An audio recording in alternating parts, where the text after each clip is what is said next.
Justin Moon, CEO of Car Arms. God bless Justin. Ladies and gentlemen, as one of the founding sponsors of the Rod of Iron Freedom Festival, it is my great honor and privilege to introduce Tom Homan, a distinguished figure in American law enforcement. With over 34 years of experience, Mr. Homan has served as the acting director of U.S. Immigration and Customs Enforcement from 2017 to 2018. His expertise and leadership in immigration enforcement and border security have made him a sought-after voice in national policy discussions. Here are some highlights. In his early career, he started as a police officer in West Carthage, New York, joined the U.S. Border Patrol in 1984, serving as an agent in Dallas, Texas, Immigration and Naturalization Services from 1997 to 2003. He worked as a special agent in San Antonio, Texas, and later in Dallas. He served with the U.S. Immigration and Customs Enforcement from 2003 to 2018. ICE was formed in 2003, and Mr. Homan became a special agent. He held various leadership positions, including special agent, deputy assistant director of ICE enforcement and removal operations, executive associate director of ERO, and acting director of ICE. Mr. Homan has led numerous high-profile investigations and operations targeting human trafficking, drug smuggling, and transnational gangs. He's overseen the expansion of ICE's 287 program, which enables local law enforcement to collaborate with ICE on immigration enforcement. He's testified in front of Congress on numerous occasions, and he's been rewarded and recognized. He's received the Presidential Rank Award for Meritorious Executive Service. He's been awarded the Department of Homeland Security Exceptional Service Medal. After his government career, he's had extensive post-government career as a Fox News contributor, and he testifies frequently in congressional committees. Tom's extensive law enforcement experience has equipped him with a unique insights into immigration enforcement, border security, and national policy. And he is currently working on Trump campaign to get Mr. Trump elected again as the President of the United States.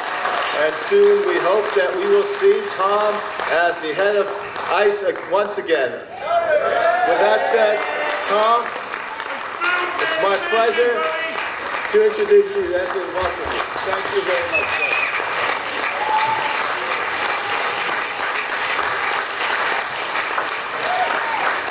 All right, so how y'all doing?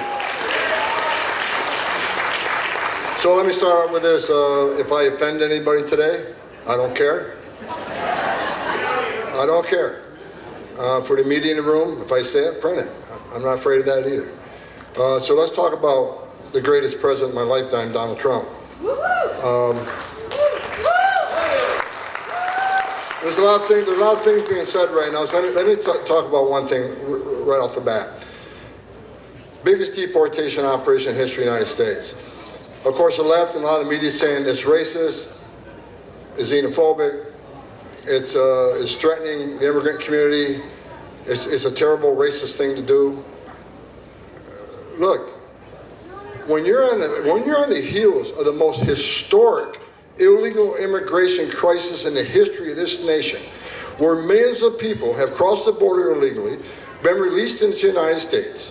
And here's what you need to know. If you look at the 10 years of data in immigration court, nearly 9 out of 10 people who claim asylum at the border will end up with order removal because they simply don't qualify for asylum. They commit asylum fraud and they claim asylum, and they will lose their case in court. So here's what has to happen. You can't demand due process. You can't demand to see a judge. You can't demand play in the legal system, and I agree with them. They have a right to see a judge. They have a right to claim asylum. However, that due process doesn't mean anything unless the decision of the federal court at the end of this due process is carried out. That means that 9 out of 10 get order removal, they gotta go home.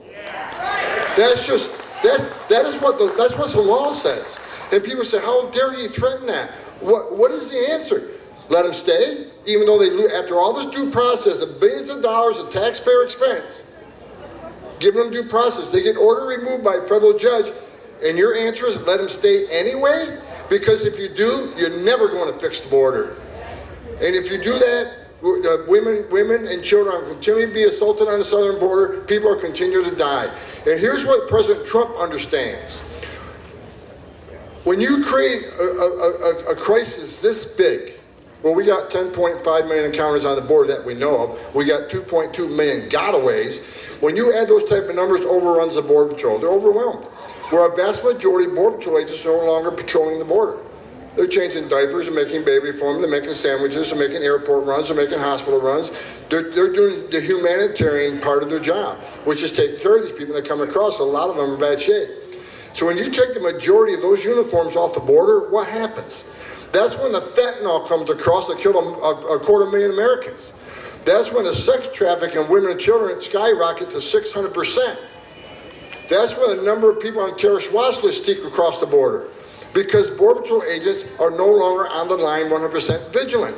So I don't care what your opinion is on illegal immigration, when you cause a crisis this big that overwhelms the Border Patrol, that's when all the other bad stuff happens. And that's why we need President Trump to get in there and lock this border down once again and protect this country. You can still, if you got a true asylum claim and you really want to claim asylum, then put the remain in Mexico back in play. You can claim asylum, but you're going to wait in Mexico. So that 9 out of 10 that lose their case, we don't got to look for them. That makes sense. And let me tell you something about the remain in Mexico program. That was a game changer for the Trump administration, because after about 3 months, they stopped coming. Why was that? Because most of them know they don't qualify for asylum. They weren't going to give their life savings to a criminal cartel and not be able to enter the United States and be released. They stopped coming. And what happens when they stop coming? Doctors Without Borders did a study. They said 31% of women who get smuggled by the criminal cartels get sexually assaulted. They get raped. Not once, numerous times. If 31% of women admitted that, how many actually get sexually assaulted? Right? So let me ask you a question. When President Trump had illegal immigration down 83% to 90%, depending on what time frame you look at, when 90% less people were coming, like during the Remain in Mexico, how many women weren't being raped? How many children didn't drown in that river? How many aliens didn't die crossing this border? How many billions of dollars did the cartels not make because the border was locked down? How many women and children weren't sex trafficked into the United States? How many non-suspected terrorists didn't get into the country because the Border Patrol was 100% on the line, vigilant, doing their job? President Trump's policies, to include the wall, now they want to attack the wall. The wall saves lives. Why do I say that? Because women and children can't get over that wall, which means they're going to a place where there's not a wall. And what's waiting on them? The patriots wearing that green uniform, men and women of the United States Border Patrol, who are going to take care of their health needs, make sure the sick ones are dealt with first.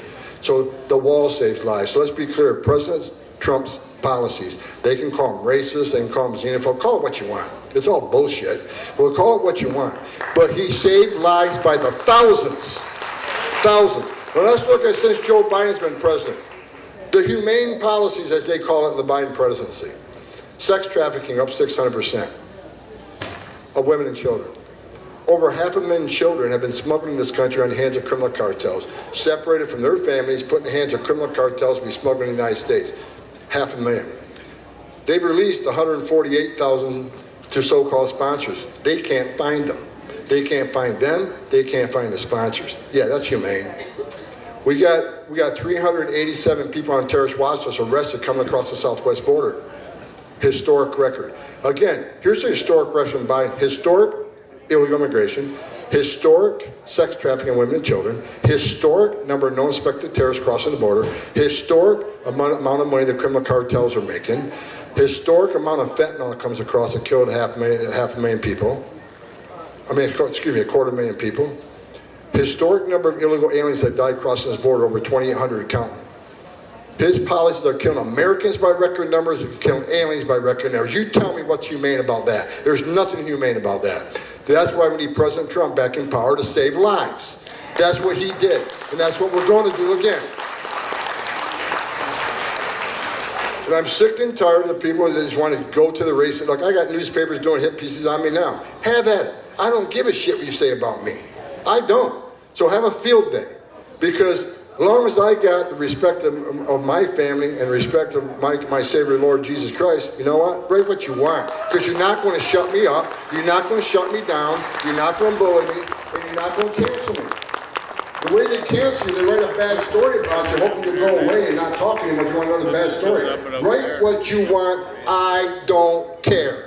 Because I am committed to securing this border. I'm committed to seeing President Trump our president once again, and you're not going to stop me. Write what you want, say what you want. My wife tells me all the time, she goes, does it bother you? Because she reads these hit pieces, and she says, does it bother you that a big part of this country hates you? I said, not a bit. Because if they knew what I knew, if they saw what I saw in my 34 years, they would agree with me. Because they don't know there's a whole ugly underbelly of what illegal immigration is. Not a victimless crime, people. People think, okay, these people are just coming from a better life. What's wrong with that? Look, I get it. I get why people want to come to the greatest nation on earth, but there's a right way to do it and a wrong way to do it. You can't be a part of the greatest nation on earth and the first thing you do is break our law. Entering the country illegally is a crime. I had a little discussion with AOC about that, who happens to be the dumbest congresswoman ever elected to the United States Congress. It's not okay to enter this country illegally. It's not. When I became the ICE director, the first hearing I did, I said, if you're in the country illegally, you need to be looking over your shoulder. And the media went crazy on that. How dare he say that and put fear in the immigrant community? I'm not putting fear in the immigrant community. I'm putting fear in the illegal alien community. Those who came in the right way, congratulations. Love you here. You know, we're a country built on immigration. But if you enter the country illegally, you shouldn't be okay with that. I didn't come 150 miles an hour here today because I don't want to get a ticket. I'm not lying on my taxes because I don't want to be, I don't want to be committed tax fraud. We all follow the rules and laws established in this country. So it's not okay to enter this country illegally, which is a crime. It's not okay to ignore a judge's order that orders you removed. It's not okay. So right now, what President Trump understands is that nearly 9 out of 10 people who claim asylum get order removed. And guess how many leave? According to DHS, Secretary Mayorkas' own report, if you look at the last decade, if you're a family unit, 9 out of 10 get order removed. How many leave? 6%. 6%. So a historic deportation operation is necessary according to the rule of law and according to what's right and what's wrong. And what President Trump's going to do when we do that, we're going to save lives. We're going to save lives. I've been on the border. I wrote a book. I talked about in testimony. I've held too many dying children. I've held too many dead children that died crossing that border. I stood in the back of a tractor trailer with 19 dead people at my feet, including a 5-year-old little boy that baked to death in a steel box, 180 degrees. That is, think of what that child went through in the last hour of his life. No one should die that way, especially a child. I've talked to girls as young as 9 years old when I was an agent that were, raped by members of the cartels. When you get on your knees and you talk to a little girl 9 years old who everything innocent and pure in her have been ripped out of her and her life will never be the same and she's destroyed. She'll never live a good life. Yeah, where are my shoes? See what I've seen. Tell me if you disagree with securing this border and saving lives. That's what it's about. It's about saving lives, protecting America.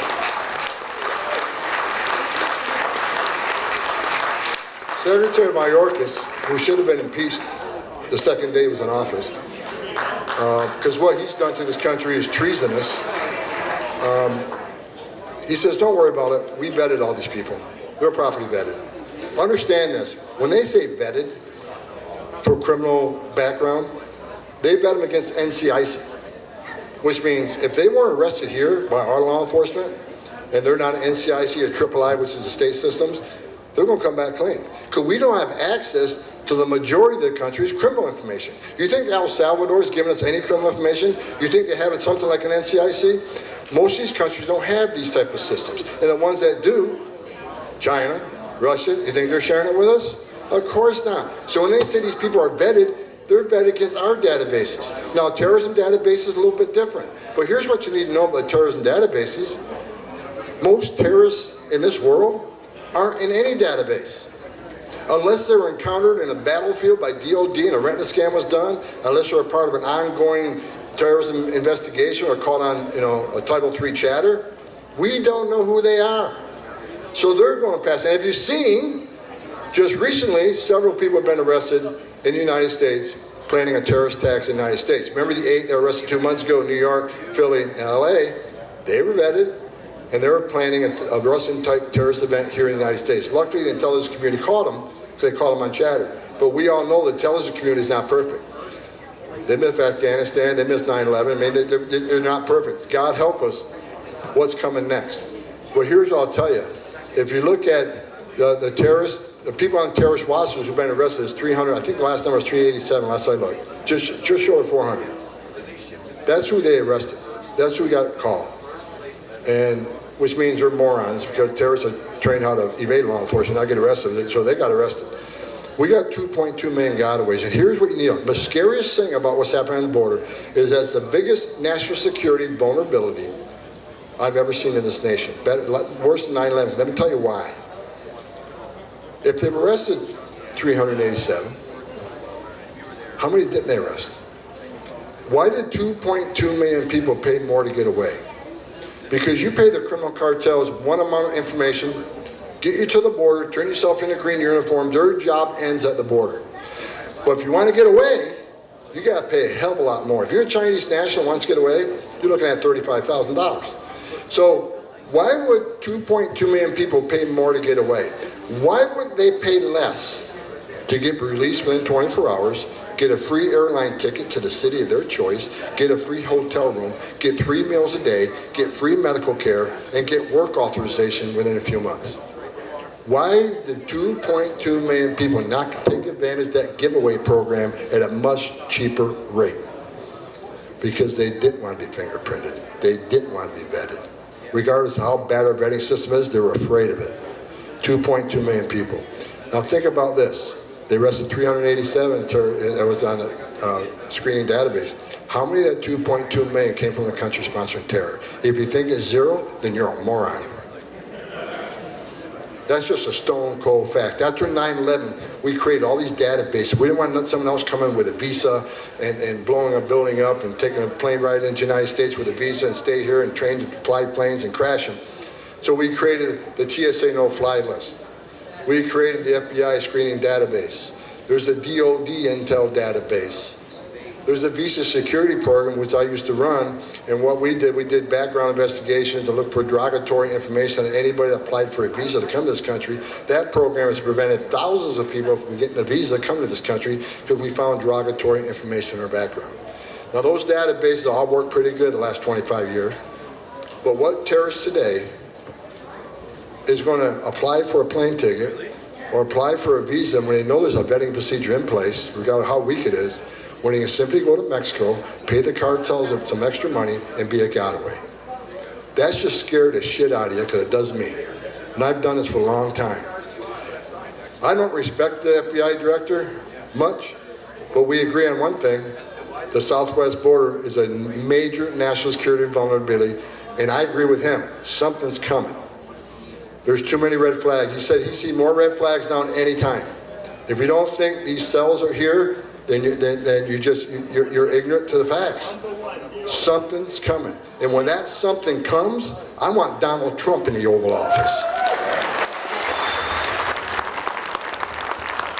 See, I'll repeat what I said at the RNC. And I got on stage at the RNC, and I made a couple, of course, they give you 4 minutes to talk, right? I said, 4 minutes. Then you got to give me your notes, and you got to read from the teleprompter. I said, I don't like teleprompters. I never used one before. And 4 minutes, I don't need to give you my speech for 4 minutes. I can just talk off the cuff. No, you got to write it down, every word. What I said at the RNC was 2 things. I said, for those millions of people that have been released in the United States illegally by this administration, you better start packing now, right?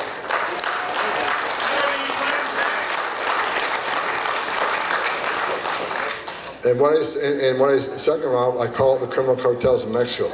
I said this, because I mean it, and President Trump means it. The criminal cartels of Mexico, who killed 250,000 Americans in this country, poisoned them with fentanyl with the assistance of China. The criminal cartels of Mexico have killed more Americans than every terrorist organization in the world combined. That's why President Trump is going to designate them terrorist organizations and wipe them off the face of the earth.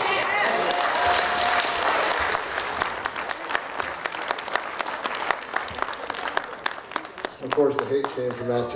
I got called out for that too. Keep calling me out. I worked for 6 presidents, starting with Ronald Reagan. I've seen policies come and go. I know policies that worked and policies that didn't. President Trump's policies. President Trump was a badass president, and his policies worked. And you can't take that from him. You can hate him. You can call him names. But anybody go to cbp.gov and look at the government's own data. Unprecedented success. So when they come up, they talk about that Senate bill and say, well, President Trump stopped the Senate bill. He could have secured that. Senate bill sucked. I told Senator Langford it was a terrible bill before he even put it on the floor.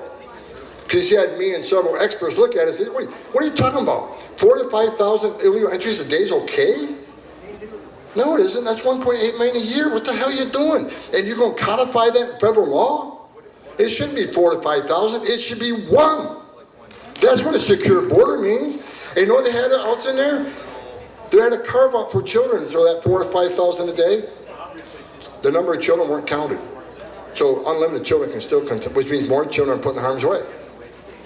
I told you before, they lost track of 148,000 children. Listen to me. If you hear anything I'm saying today, I spent over 3 decades investigating these organizations. Some of these children are in forced labor. HSI, ICE has already found some working in meat packing plants, cleaning up entrails in the middle of the night, not being paid.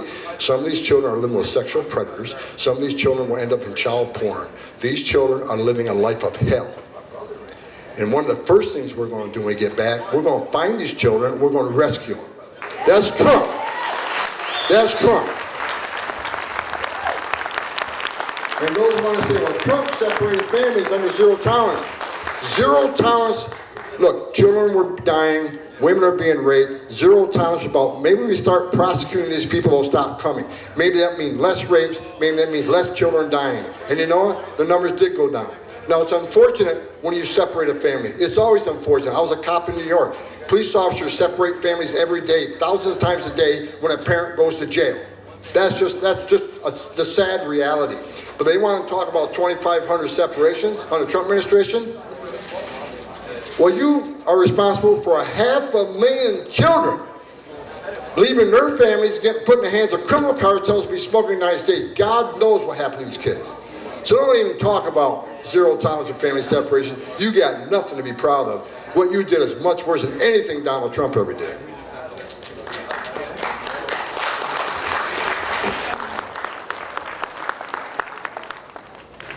Let me say it again. I worked for 6 presidents down with Ronald Reagan. Every president I worked for took steps to secure the border. Even Obama did, even Clinton did. They took steps to secure the border. No one did more than President Trump. What he did was just unprecedented badass stuff. Illegal immigration at a 45-year low.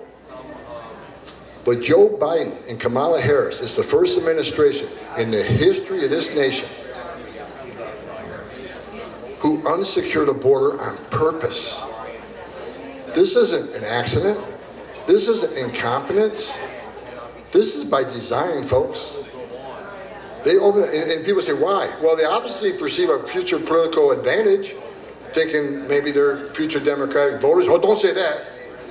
Don't say that's a racial statement. That's a great white replacement theory. Call it what you want. There's got to be a reason to unsecure the border. They think many of these people can be Democratic voters, but they don't even have to get there. Because when Joe Biden signed 94 executive orders killing everything we did, that gave us the most secure border in my lifetime, he also overturned the Trump census rule, which these millions of people that are released in the sanctuary cities across this country will be counted in the next census. Which means what? More seats in the House for the Dems. They'll own the House forever. This is what they want. They sold this country out for future political power, and to me, that's treasonous. There's no other excuse for it.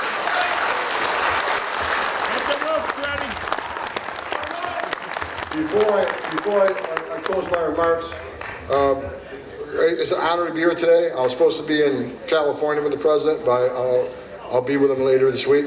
So I'm flying out this afternoon and working with the campaign.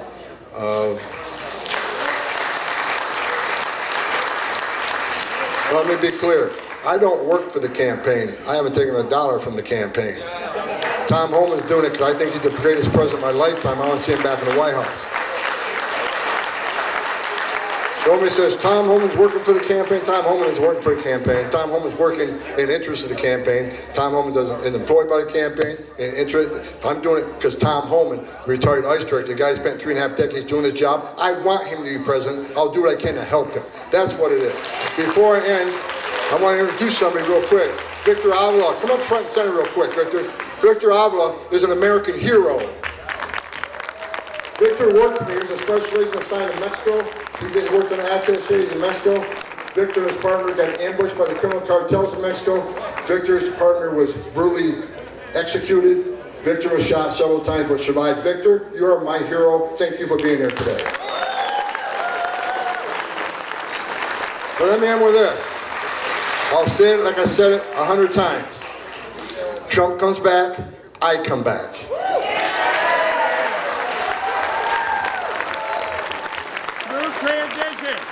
And I will run the biggest deportation operation this country's ever seen.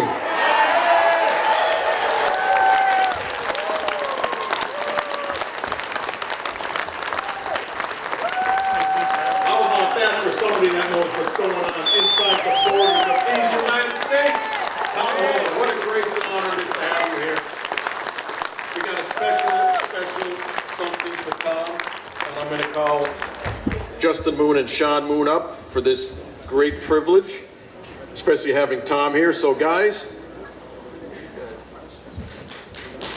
what we're giving Tom Homan right now is the National Freedom Award. And God, could we use Tom again and the team.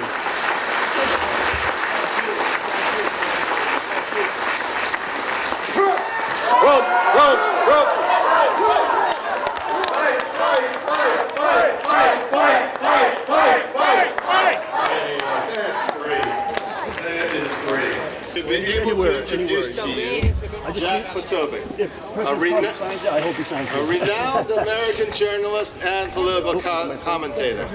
As correspondent for One American News and as a popular voice on social media, Jack has built a reputation for fearless reporting and incisive analysis on the most pressing issues of our time.